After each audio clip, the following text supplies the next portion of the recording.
All right, my family, good morning, and welcome back to another video with your girl, Miss Beth. So, it is Sunday here where I am, and just gonna quickly talk about the earthquake that just hit a couple hours ago. I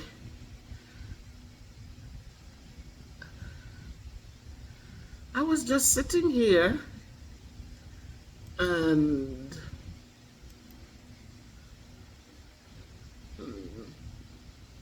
I was just sitting here, guys, and all of a sudden, I am talking to my daughter. We're just talking about everything, talking about her coming next week, and just talking.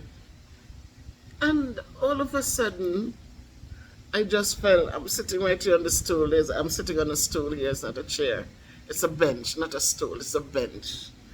And I'm sitting here talking to Jody, and all of a sudden, I felt I just felt that. I just felt the shaking of the bench. And I said, by the time I'm telling Jody, I said, wait a minute, it's an earthquake. By the time I said, Kayla, she was running to the door. She says, something is wrong. She said they were shaking. And I said, it's okay, we're going to be all right. So, again, guys, listen, all of these things are inevitable. The way the world is built, when things happen in spaces, then there are going to be actions and there are going to be reactions. I mean, understanding that you're going to some areas and there's nothing going on, while you come in some areas, in Jamaica, you don't have snow, you don't have all that to deal with. You have sunlight year round, you have warmth year round. You go to other areas, half of the year is this, half the year. So God created this world, and things happen in each section of the world wherever we go. And nature happens. When things connect together, it's going to create some effect. And so we go about and we give thanks and we continue to move onward and upwards. So, how are you doing today, guys? Did any of you feel the earthquake? If you did, leave a comment. Just leave it in the comment and say yes, you did, or no, you didn't. It wasn't violent. I remember when Granny passed away.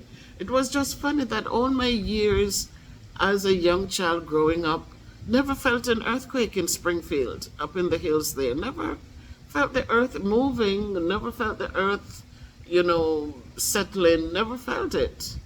But my first time when I felt an earthquake, mind you, maybe it happened and I didn't understand it and didn't notice it, but I've never heard Granny even mention it. It is funny, now that I think about it. But when Granny passed away, I remembered when I got home, I went straight to St. Elizabeth because that's where she was. And then after the funeral, my uncle was there to represent my mother's side of family, understanding that most of them are abroad. And then after the funeral, we went to get mangoes, and then we head to Trelawney. Head to Trelawney, sitting in his house. His son was in the kitchen. I was sitting in the living room with his daughter. His wife was in her bedroom, and all of a sudden, we just felt like a thing just heaved us up and bring us down, and heaved us up again and come down. It was quite an interesting experience. And so I heard my cousin in the kitchen say, guys, you felt that? And my cousin, she was standing right there, and she got up and she was standing up right there. She was like, whoa, whoa. And we're just sitting there looking and waiting. And it just came through and passed through and kept going. So that was my first real big one. And then there was one time when I was in Maryland, teaching in Maryland, that when class the day, And all of a sudden, I'm standing there, and I just felt the building just, like it threw you and then pulled you and threw us again and pulled us back again. And the clock was on the wall, and it fell off. And everybody was in shock. There was another teacher there, and I was looking at her because my kids went to her class for science. I teach math. My kids went over to her for science, so I was just there, and she was doing her science. And for the life of me, I'm standing there in the back, looking at her, waiting for her to tell the kids to get under something. Usually you do the drills, and they say you go under a desk or a table because if debris come down, then it would hit those surfaces. But she was just standing there, just standing there. And at the end of the day, she got so angry, and oh, my son is a firefighter. And we went out with the kids. Eventually, the principal had to wait for the district to tell her what to do. And so it was quite interesting. And so they sent their thing out, so the kids should be outside. They should take the kids out the building. The cafeteria was torn up, the whole ceiling, all of the things came down in the cafeteria area. There were a lot of cracks in the walls because of how the building was like pulled and pushed. It was like really, really, that was a big, scary one. And it went all the way up, up, up, up, up. And my brother was somewhere up in New York. He said went somewhere and he was up like 15 stories up. And he said when the building started swaying, he said he just took a chair and sat down because what could he do? He said he couldn't come down. And he just took a chair, everybody screaming, he just took a chair and sat and waited it out. And I remember that lady, she was so angry. She was so angry because once we got outside, the kids were with me, and then she said she's a science teacher, so the kids should have been with her, and her son is a firefighter, and if he came and there was chaos, his life could be jeopardized, and just a lot of foolish things. So I said to her, this was your space, not mine. I know we do fire drills, we do all of these drills, and one of the drills we do is earthquake. And so if the earth is quaking, yes, it can open up, but what you do if you're not in a position to, the first thing is to get the kids out the building, so that if heavy things start coming down, then the kids are not hurt. But also, if you're not in that position, you get under the desk, you get under a table. And I said, you just stood there, you did nothing. So I'm sorry I had the kids, but you also should have had the knowledge to direct the kids in this time of emergency. And she was just angry. I said, why is she so angry? Nothing happened to us. We're safe. We're good. Why can't we be thankful? But she was so angry, man. I just remember so vividly how she reacted that day. And so, my zapper. And so, today it happened, and I was just calm, and I told Kayla it's okay, and explained to her what it was and that it had passed. I think they said it was a 5.2 or 5.1. So it wasn't a powerful one. I don't know what happened in other areas. Sometimes it starts off and it's so powerful, but as it moves in the line it's moving into, it gets a little bit weaker. So if you felt it, then guys, leave me a comment and let us know, and understand that sometimes I say that the things that we do on God's beautiful earth, it does create a lot of chaos and confusion at times when we are tearing down and we are putting so much on, it's like, and I'm just saying, guys, look, you want to have a big house, you have the money. But we have to think of the consequences too, We have to think of the consequences when we're loading up all these brick things, all these concrete jungles, all these huge, heavy brick things on the land. And we wonder, we wonder what is the effect. But people don't think as long as they can live grand, you know, we can only live in one little room at a time. As times go on, we're fighting for these things and we don't get younger and stronger. I don't care how much we run and jump and eat well and eat this and eat organic or eat. Our bodies were built to not last forever. He says 70. 1 score is 20. 3 scores, 60 plus 10, 70. But a lot of us wants to defy that because we have people who are poor and struggling and humble. They're not looking to live for 100 and to live to because they have. It's those who find themselves with a little money and they feel like they can live forever. They're afraid to leave it. And so they're doing all these things as if they think that sickness is only for those. Yes. Sure, you can get an art. Why don't you look for the tangerines and see if they're finished? Take tangerines, because then I'll have to peel the oranges for you. But we have to know that when we build these things, that we're not going to live forever.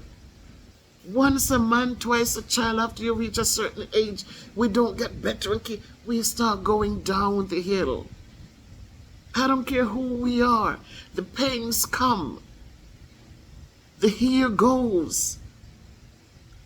Body parts droop. Because gravity is pulling on them. A lot of us feel we dress up nicely. But when you take the darn things that we used to hold up things and to make things look good, we look good with the cloth covering it. But once you get out of them, you better pray and hope that you did take so your skin is nice and firm and supple and good. Because a lot of you, when you take off those things that you're using to hold it up, it's all, it's not pretty. So let us learn to be humble, guys, because that's what life is. Humility. We're humble, then you know what? We're going to be all right. But a lot of us, we got to go get this cut off. We got to go get that thing. We got to go get...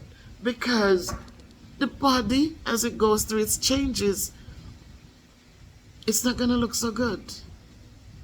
So let me tell you quickly about the pastor who met this lady. She was a great singer. And we know our pastors are prejudiced and stupid, so most of them. And they want to marry pretty, and they want to marry brown skin, and they don't want to marry the common girl. They don't want to marry somebody who's humble and who will take care of them if they're sick, who will make sure that they're okay, who will make sure that they're respected. No. How dare you think that? And so this lady was they had a crusade, and he heard the lady sing, and he fell in love with the angelic voice, and boy, started dating this woman, and he went out with her, and he decided to marry her. And when he married her on the night of their honeymoon, when she started taking the things off, taking out the false teeth, taking out the false teeth, taking off the wig, taking off. When he looked at what he married, he just said to her, sing, sing, sing, because there was nothing exciting to look at. And I'm just saying, guys, with all the monies we have, it's good if we give somebody a meal. Those people are not going to look at you and expect a darn thing from you. They don't care how you look. They don't care what you're wearing or how you... All they appreciate is that you give them a little food to eat. They love you for that. But when we're out there tying up and we're buying all of these things to push it up, and the gravity already pull it down. Where are you pushing it up to? So you push it up, and then you have to... You find somebody who they look at you and all they look at is the outward appearance. Oh, she look good, man. She hot. And then Behind closed door, they find it's not so hot anymore. That's why you have so much arguments and so much fights and so much problems. As men get older, they lose that thing that you all fight for and beat down other people for. It's not going to be there for life. And so you marry them and oh, they're so good, oh, they're so good. And then all of a sudden, the life changes happen and it's not so good anymore. And what do? You run away instead of building and saying, this is God's plan. Because he created us and these things, these two things were made to reproduce. So at some point, we know we're not going to be reproducing anymore. We just want to enjoy one another's company. But no, the world is so topsy-turvy that we want it all the time. And if we can't get it, we need to go take Viagra. We need to go take this. We need to go take... We want to defy God's plan in every way. And at the end of the day, we just crash and burn. But if we learn to appreciate, if we read God's words and understand his words, then we know that nothing lasts forever. We know. And so we learn to appreciate. And so when gravity starts pulling down and they're way down near to the knees, the love is still there and the respect is still there. And when the dimples come in the thighs and the looks of, the love is still there and the respect is still there because you didn't love for that. You love because of who the person was from the inside out. So let us again, guys, just appreciate people for who they are. Let us be thankful. Let us give thanks all the time. So we won't have time for the other stuff. This morning as I sat here and I was telling my daughter, I said, I feel so good. I feel so good. Kayla and I, we redid the space of the dining area. Still, it became the dining area again.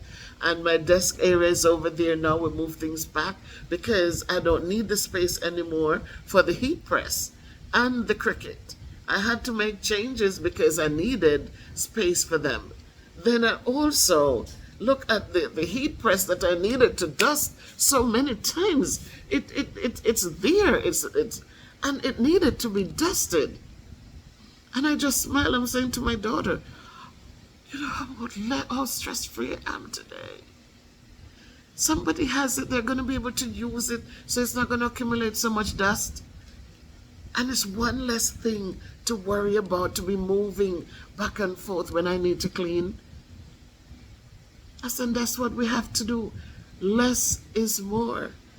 So the more we give to those who are in need, who can use it, who have the place for it, who will make it work for them, it's the better off we're going to be mentally, because we are going to just feel free. So my people, listen, just do common sense things. Do kind things.